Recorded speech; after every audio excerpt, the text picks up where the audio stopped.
Break ചെയിനൊക്കെ വളരെ കൃത്യമായിട്ട് നടത്തിയിട്ടുള്ള പരിപാടിയാണ്.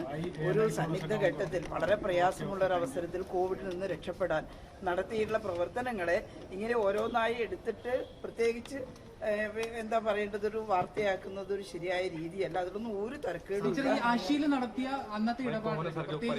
എന്ന് പറയുന്ന വ്യക്തിയല്ല, അതായത് ഒരു ഡിപ്പാർട്ട്മെന്റ് ആകെ നടത്തുന്ന പ്രവർത്തനങ്ങൾ കോവിഡ് കാലത്തെ ആ ഡിസാസ്റ്ററിന്റെ സമയത്തുള്ളതാണ്.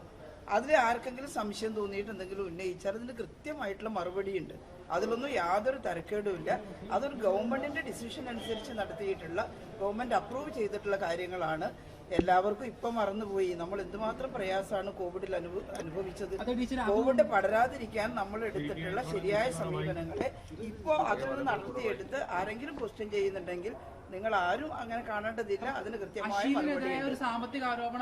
അതായത് ഇന്നയാൾ എന്നുള്ളതല്ല. കോവിഡ് കാലത്തെ പ്രവർത്തനമാണെങ്കിൽ അതിന് കൃത്യമായിട്ട് ഉദ്യോഗസ്ഥന്മാര് ഉദ്യോഗസ്ഥന്മാരില്ല, കൃത്യമായിട്ട് അതിന് മറുപടി ഉണ്ടാകും. അതിന് യാതൊരു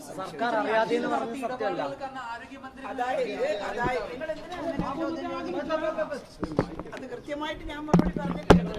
ബാക്കി എന്താണെന്ന് വെച്ചാൽ വരട്ടെ. അപ്പം മറുപടി പറയാം.